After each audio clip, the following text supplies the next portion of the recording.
ಕ್ರಾಂತಿವೀರ ಸಂಗೊಳ್ಳಿ ರಾಯಣ್ಣ ಸೈನಿಕ ಶಾಲೆಯಲ್ಲಿ ಅವ್ಯವಸ್ಥೆ, ಮಕ್ಕಳಿಗೆ ಗುಣಮಟ್ಟದ ಶಿಕ್ಷಣ, ಗುಣಮಟ್ಟದ ಊಟ ಸಿಗದ ಆರೋಪ ಕೇಳಿಬರ್ತಾ ಇದೆ. 30ಕ್ಕೂ ಅಧಿಕ ಮಕ್ಕಳ ಟಿಸಿ ತೆಗೆದುಕೊಂಡು ಹೋದಂತ ಪೋಷಕರು, ಬೆಳಗಾವಿ ಡಿಸಿ ಮೊಹಮ್ಮದ್ ರೋಷನ್ ಭೇಟಿ ಮಾಡಿದ ಪೋಷಕರು, ವಿಜಯಪುರ ಕೊಡಗಿನ ಸೈನಿಕ ಶಾಲೆಗಿಂತೆ ಉತ್ತಮ ಶಿಕ್ಷಣಕ್ಕೆ ಮನವಿ ಮಾಡಲಾಗ್ತಾ ಇದೆ. ಪೋಷಕರಿಗೆ ಅಭಯ ಕೊಟ್ಟಿದ್ದಾರೆ ಜಿಲ್ಲಾಧಿಕಾರಿ ಮೊಹಮ್ಮದ್ ರೋಷನ್. ಅಕಾಡೆಮಿ ವರ್ಷ ಮುಗಿತಾ ಇದ್ದಂತೆ ಸಮಸ್ಯೆಗಳನ್ನು ಸರಿಪಡಿಸುವೆ. ಪೋಷಕರು ಮಕ್ಕಳ ಟಿಸಿ ವಾಪಸ್ ಪಡೆಯುವಂತ ನಿರ್ಧಾರ ಮಾಡಬಾರದು. ಪೋಷಕರಿಗೆ ಅಭಯ ನೀಡಿದ್ದಾರೆ ಬೆಳಗಾವಿಯ ಜಿಲ್ಲಾಧಿಕಾರಿ. ಉತ್ತಮವಾದಂಥ ಅವಕಾಶ ಸಿಗ್ತಾ ಇಲ್ಲ, ಮಕ್ಕಳಿಗೆ ಓದೋದಕ್ಕಾಗ್ತಿಲ್ಲ, ಒಳ್ಳೆ ಶಿಕ್ಷಣನೂ ಇಲ್ಲ, ಊಟದ ವ್ಯವಸ್ಥೆನೂ ಇಲ್ಲ. ಹಿಂಗಾದ್ರೆ ಹೆಂಗೆ, ನಮಗೆ ನಮ್ಮ ಟಿಸಿ ಕೊಟ್ಬಿಡಿ ಅಂತ ಪೋಷಕರು ಕೇಳ್ಕೊಂಡಿದ್ದಾರೆ. ಅದರ ಜೊತೆಗೆ ಡಿ ಸಿ ಅವರಿಗೆ ಮನವಿ ಮಾಡಿದ್ದಾರೆ. ಆಗ ಡಿ ಸಿ ಅವರು ಭರವಸೆ ಕೊಟ್ಟಿದ್ದಾರೆ, ಇಲ್ಲ ಎಲ್ಲ ಸರಿ ಮಾಡ್ತೀವಿ, ಟಿಸಿಯನ್ನು ವಾಪಸ್ ತೆಗೆದುಕೊಂಡು ಹೋಗಬೇಡಿ ಅಂತ ಹೇಳಿದ್ದಾರೆ.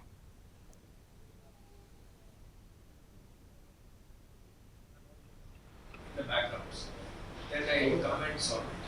Okay. Let commissioner go and see what is the issue. Let her come and tell me. ನಾನು ಹೇಳ್ತೀನಿ. I'll ask the commissioner. ಮತ್ತೆ ನಾವು ಒಮ್ಮೆ ಟಿ ಸಿ ಏನಾದರೂ ನಾವು ತಗೊಂಡು ನಾವು ಯಾವುದೇ ಸೈನ್ಸ್ ಸ್ಕೂಲ್ಗೂ ಅಡ್ಮಿಷನ್ ಮಾಡೋಕ್ಕಾಗಲ್ಲ. Don't do all that. Just patiently wait. We'll get it rectified.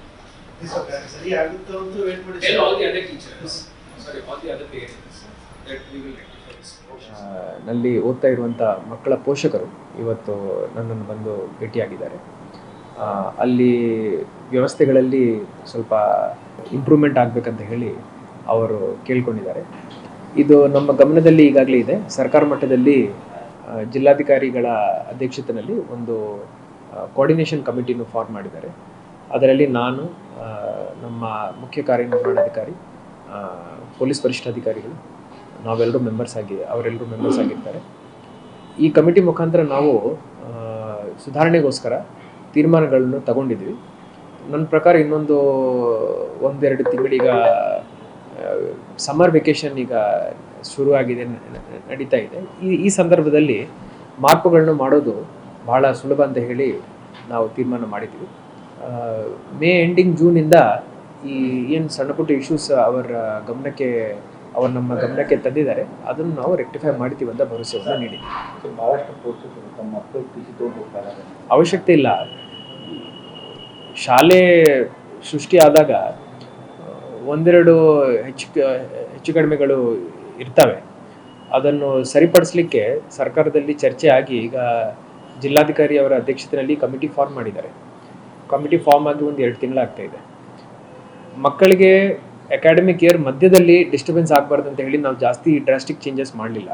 But ಈಗ ಸಮ್ಮರ್ ವೆಕೇಷನ್ ಇದೆ, ಈಗ ಎಲ್ಲ ರೀತಿಯ ಚೇಂಜಸ್ ಮಾಡಿಕೊಂಡು ಸುಧಾರಣೆಗಳು ಏನೇನು ಮಾಡಲಿಕ್ಕೆ ಸಾಧ್ಯವಾಗುತ್ತದೆ ಅದೆಲ್ಲ ಈಗ ನೋಡಿಕೊಂಡು ಮುಂದಿನ ಅಕಾಡೆಮಿಕ್ ಇಯರ್ನಲ್ಲಿ ಮಕ್ಕಳಿಗೆ ಯಾವುದೇ ತೊಂದರೆ ಆಗದಂತೆ ನಾವು ನೋಡ್ಕೊಳ್ತೀವಿ ಅಂತ ನಾನು ಪೋಷಕರಿಗೆ ಭರವಸೆಯನ್ನು ನೀಡಿದ್ದೀನಿ.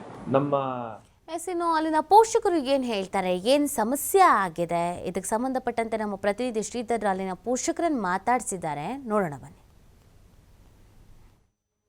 ನಾಡಿನ ಪ್ರತಿಷ್ಠಿತ ಸಂಗೊಳ್ಳಿ ರಾಯಣ್ಣ ಸೈನಿಕ ಶಾಲೆಯಲ್ಲಿ ಅವ್ಯವಸ್ಥೆ ವಿರುದ್ಧ ಈಗ ಪೋಷಕರು ರೋಷಿ ಹೋಗಿದ್ದಾರೆ ಅಂತ ಹೇಳ್ಬೋದು. ಈಗ ರೋಷಿ ಹೋದಂಥ ಪೋಷಕರು ಏನಂದರೆ ಈಗ ಪ್ರಮುಖವಾಗಿ ಬೆಳಗಾವಿ ಜಿಲ್ಲಾಧಿಕಾರಿಗಳನ್ನು ಭೇಟಿಯಾಗಿರ್ತಕ್ಕಂಥದ್ದು, ತಮ್ಮ ಸಮಸ್ಯೆಗಳನ್ನು ಒಂದು ದೂರನ್ನು ಈಗ ಜಿಲ್ಲಾಧಿಕಾರಿಗಳ ಮುಂದೆ ಕೊಟ್ಟಿದ್ದಾರೆ. ಅವ್ರನ್ನ ಕೇಳೋಣ. ಸರ್, ತಾವು ಎಲ್ಲಿಂದ ಬಂದಿದ್ದೀವಿ? ಸರ್, ನಾವು ಬಿಜಾಪುರದಿಂದ ಸಿಂದಗಿ ತಾಲೂಕಿನಿಂದ ಬಂದಿದ್ದು.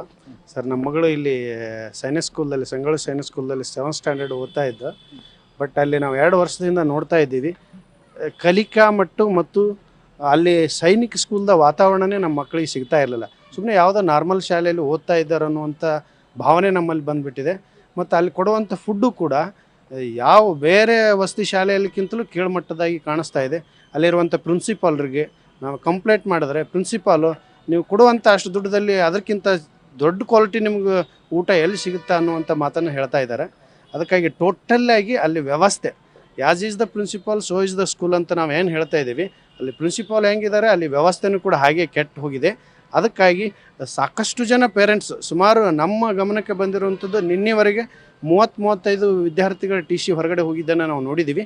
ಸೊ ಹಾಗೆ ಸಂಗೊಳ್ಳಿ ರಾಯಣ್ಣ ಸೈನಿಕ್ ಸ್ಕೂಲ್ ಹೆಸರು ಕೆಟ್ಟು ಇಡೀ ನಮ್ಮ ಕರ್ನಾಟಕದಲ್ಲಿ ಒಳ್ಳೆ ಸ್ಕೂಲ್ ಅಂತ ನಾವೆಲ್ಲ ತಿಳ್ಕೊಂಡು ಬಂದಿದ್ದನ್ನು ಕೆಡಬಾರ್ದು ಅನ್ನೋ ದೃಷ್ಟಿಯಿಂದ ನಾವೆಲ್ಲ ಕೂಡ ಟಿ ಸಿಯನ್ನು ಕೀಳದೆ ಇದನ್ನು ಯಾವುದೇ ರೀತಿಯಾಗಿ ಇಂಪ್ರೂವ್ಮೆಂಟ್ ಆಗಲಿ, ನಾವು ಇಲ್ಲೇ ನಮ್ಮ ಮಕ್ಕಳಿಗೆ ಶಿಕ್ಷಣ ಮುಂದುವರಿಸಿ ನಮ್ಮ ಕರ್ನಾಟಕದಲ್ಲಿ ಬಿಜಾಪುರದಲ್ಲಿ ಯಾವ ರೀತಿ ಸೈನಿಕ್ ಸ್ಕೂಲ್ ಚೆನ್ನಾಗಿ ಹೆಸರು ಮಾಡಿದೆ ಅದೇ ರೀತಿ ಸಂಗೊಳ್ಳಿ ರಾಯಣ್ಣ ಸೈನಿಕ್ ಸ್ಕೂಲ್ ಕೂಡ ಹೆಸರು ಮಾಡಲಿ ಅನ್ನುವಂಥ ಆಶಾಭಾವನೆಯೊಂದಿಗೆ ನಾವು ಇವತ್ತು DC ಸಾಹೇಬರನ್ನ ಭೇಟಿ ಆಗಕ್ಕೆ ಬಂದು ನಾವು ಮನವಿಯನ್ನು ಸಲ್ಲಿಸ್ತಾ ಇದ್ದೀವಿ. ಜಿಲ್ಲಾಧಿಕಾರಿಗಳನ್ನ ಭೇಟಿ ಆದ್ರಿ, ಮನವಿ ಮಾಡಿದ್ರಿ, ಏನು ಹೇಳಿದ್ರು ಜಿಲ್ಲಾಧಿಕಾರಿ? ಸರ್, ಈಗಾಗಲೇ ಜಿಲ್ಲಾಧಿಕಾರಿಗಳು ನಾನು ಸಾಕಷ್ಟು ವ್ಯವಸ್ಥೆಯನ್ನು ಬದಲಾವಣೆ ಮಾಡ್ತೀನಿ, ನೀವು ಅಲ್ಲಿವರೆಗೆ ಕಾಯ್ಕೊಳ್ಳಿ, ಮಕ್ಕಳನ್ನ ಕಿತ್ಕೊಂಡು ಹೋಗಬೇಡಿ, TC ತೊಗೊಂಡು ಹೋಗಬೇಡಿ, ನೀವು DC ಅವ್ರ ಮೇಲೆ ನಂಬಿಕೆ ಇಡಿ, ನಾನು ಬದಲಾವಣೆ ಮಾಡ್ತೀನಿ. ಆದರೆ ಅಕಾಡೆಮಿಕ್ ಇಯರ್ನಲ್ಲಿ ಆಗಿ ಯಾವುದೇ ಚೇಂಜಸ್ ಮಾಡಲಿಕ್ಕೆ ಆಗೋದಿಲ್ಲ. ಇಯರ್ ಎಂಡ್ಗೆ ನಾವು ಮಾಡೋದ್ರಿಂದ ಅದು ಒಳ್ಳೆಯದಾಗ್ತದೆ ಅನ್ನುವಂಥ ಮಾತನ್ನು ಹೇಳಿದರು. ಈಗ ನಾವು ಅವ್ರ ಮಾತನ್ನು ನಂಬಿಕೊಂಡು ನಮ್ಮ ಮಕ್ಕಳ ಭವಿಷ್ಯದ ಬಗ್ಗೆ ಒಂದು ಚಿಂತನೆಯನ್ನು ಮಾಡಿ ನಾವು ಇವತ್ತು ಬಂದಿದ್ದೀವಿ. ಎಲ್ಲ ಜನ ಪೇರೆಂಟ್ಸು ಇಲ್ಲಿ ಬರ್ತಾಯಿದ್ರು ಇವತ್ತು, ಆದರೆ DC ಆಫೀಸ್ಗೆ ಕೇವಲ 4 ಜನರಿಗೆ ಮಾತ್ರ ಅವರು ಪರ್ಮಿಷನ್ ಕೊಟ್ಟಿದ್ದರು. ಆ ಕಾರಣಕ್ಕಾಗಿ ನಾವು ಇವತ್ತು ಬಂದಿದ್ದೀವಿ ಸರ್. ಇಲ್ಲಿ ಒಂದು ಶೈಕ್ಷಣಿಕ ಗುಣಮಟ್ಟ ಅನ್ನೋದು ಮುಖ್ಯವಾಗಿ ಬೇಕು ಮಕ್ಕಳಿಗೆ, ಜೊತೆಗೆ ಕರಿಕ್ಯುಲರ್ ಆ್ಯಕ್ಟಿವಿಟೀಸ್ ಅಂತ ಏನು ಹೇಳ್ತೀವಿ ಅದು ಕೂಡ ಅಲ್ಲಿ ಸಿಗ್ತಾ ಇಲ್ಲ ಮಕ್ಕಳಿಗೆ. ಹೀಗಾಗಿ ಒಟ್ಟಾರೆ ಸಮಗ್ರವಾಗಿರುವಂಥ ಬದಲಾವಣೆ ಅಲ್ಲಿ ಆಗಬೇಕು. ಕ್ಯಾಂಪಸ್ ನೋಡಿದರೆ ಯಾವುದೋ ಒಂದು IIT ಕ್ಯಾಂಪಸ್ಗೆ ಹೋದಷ್ಟು ಒಳ್ಳೆ ಕ್ಯಾಂಪಸ್ ಅಲ್ಲಿದೆ, ಅದ್ರ ಬಗ್ಗೆ ಯಾವ ಮಾತಿಲ್ಲ. ಆದರೆ ಗುಣಮಟ್ಟದ ಶಿಕ್ಷಣದ ಕೊರತೆ ಅಲ್ಲಿದೆ, ಅದು ಬದಲಾವಣೆ ಆಗಬೇಕು ಅನ್ನುವಂಥದ್ದು ನಮ್ಮ ಪ್ರಮುಖ ಬೇಡಿಕೆ. ಜೊತೆಗೆ ಒಳ್ಳೆ ಪ್ರಾಚಾರ್ಯರು ಬಂದರೆ ಇವೆಲ್ಲವನ್ನೂ ಕೂಡ ಬದಲಾವಣೆ ಮಾಡ್ಕೊಂಡು ಹೋಗ್ಬೋದು ಅನ್ನುವಂಥ ಆಶಯ ನಮ್ಮಲ್ಲಿದೆ. ಮೇಡಮ್, ತಮ್ಮ ಮಗುಗೆ ನನ್ನ ಮಗ 7th ಸ್ಟ್ಯಾಂಡರ್ಡಲ್ಲಿ ಸ್ಟಡಿ ಮಾಡ್ತಾ ಇದ್ದಾನೆ ಇವಾಗ. ಸೊ ಅದೇ ಸರ್, ನಮ್ಮ ಎಕ್ಸ್ಪೆಕ್ಟೇಷನ್ಸ್ ಅಂತಂತಂದರೆ ನಮಗೆ ಕರ್ನಾಟಕದಲ್ಲಿ ವಿಜಯಪುರ ಸೈನಿಕ್ ಸ್ಕೂಲ್ ಆಗಲಿ, ಕೊಡಗು ಸೈನಿಕ್ ಸ್ಕೂಲ್ ಆಗಲಿ ಯಾವ ಥರ ಹೆಸರು ಮಾಡಿದೆಯೋ ಅದೇ ಥರ ನಮ್ಮ ಕ್ರಾಂತಿವೀರ ಸಂಗೊಳ್ಳಿ ರಾಯಣ್ಣ ಸೈನಿಕ್ ಸ್ಕೂಲ್ ಸಹ ಹೆಸರು ಮಾಡಬೇಕು. ಅಲ್ಲಿರೋ ಎಲ್ಲ ಫೆಸಿಲಿಟೀಸು ನಮ್ಮ ಮಕ್ಕಳಿಗೆ ಸಿಗಬೇಕು. ಯಾಕಂದರೆ ನಾವು ಈ ಸೈನಿಕ್ ಸ್ಕೂಲ್ಗೆ ಡೈರೆಕ್ಟ್ ಅಡ್ಮಿಷನ್ ಸಿಗಲ್ಲ ಸರ್.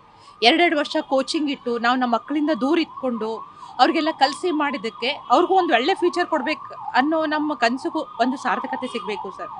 ಮತ್ತು ಇನ್ನು ನಮ್ಮ ಮಕ್ಕಳು ಚಿಕ್ಕವರು, ಅವ್ರನ್ನ ಬಿಟ್ಟಿರೋಕ್ಕೆ ನಮಗೂ ಆಗೋದಿಲ್ಲ. ಅಷ್ಟು ಕಷ್ಟದಲ್ಲಿ ನಮ್ಮ ಮಕ್ಕಳನ್ನ ಅಷ್ಟು ದೂರ ನಾವು ನಮ್ಮ ಸೇವಿಂಗ್ಸ್ದೆಲ್ಲ ಒಂದೊಂದು ರೂಪಾಯಿನೂ ಕೂಡಿಸಿ ನಾವು ಫೀಸ್ ಕಟ್ತಾ ಇದ್ದೀವಿ ಅಂತ ಅಂದವಾಗ ನಮ್ಮ ಮಕ್ಕಳಿಗೆ ಒಳ್ಳೆ ಎಜುಕೇಷನ್ ಬೇಕು ಸರ್. ಅದು ಒಂದೇ ನಮ್ಮ. ಸೊ ಇದು ಏನಂದರೆ ಬೆಳಗಾವಿಯ ಏನು ಸೈನಿಕ್ ಸ್ಕೂಲ್ನ ಸಂಗೊಳ್ಳಿ ರಾಯಣ್ಣ ಸೈನಿಕ್ ಸ್ಕೂಲ್ನ ಅಲ್ಲಿ ಓದ್ತಿರ್ತಕ್ಕಂಥ ಮಕ್ಕಳ ಪೋಷಕರು ಅಂತ ಮಾತು ಏನು ರಾಜ್ಯದ ಒಂದು ಏನು ಪ್ರತಿಷ್ಠಿತ ಸೈನಿಕ್ ಸ್ಕೂಲಾಗಿ ಅದು ಹೊರಹೊಮ್ಮಬೇಕು. ಆ ನಿಟ್ಟಿನಲ್ಲಿ ಬೇಕಾದಂಥ ಮೂಲಭೂತ ಸೌಲಭ್ಯಗಳಿಗಾಗಲೇ ಇದ್ದಾವೆ. ಆದರೆ ಶಿಕ್ಷಣದ ವ್ಯವಸ್ಥೆಯನ್ನು ಗುಣಮಟ್ಟವನ್ನು ಹೆಚ್ಚಿಸಬೇಕು. ಅದರ ಜೊತೆಗೆ ಮಕ್ಕಳಿಗೆ ಸರಿಯಾದ ಒಂದು ಊಟದ ವ್ಯವಸ್ಥೆಯನ್ನು ಮಾಡಬೇಕು. ಮತ್ತು ಈಗ ಇರ್ತಕ್ಕಂಥ ಏನು ಆಡಳಿತ ಮಂಡಳಿ ಯಾವ ಏನೆಲ್ಲ ಲೋಪದೋಷಗಳು ಅದನ್ನು ಸರಿಪಡಿಸಬೇಕಂತೇಳಿ ಒಂದು ಸರ್ಕಾರಕ್ಕೆ ಜಿಲ್ಲಾಧಿಕಾರಿ ಮೂಲಕ ಒಂದು ಮನವಿಯನ್ನು ಮಾಡ್ತಾರೆ. ಕ್ಯಾಮ್ರಾಮನ್ ರವಿ ಜೊತೆ ಶ್ರೀಧರ್ ಕೊಟ್ಟಾರ್ಗಿ, TV5 ಬೆಳಗಾವಿ.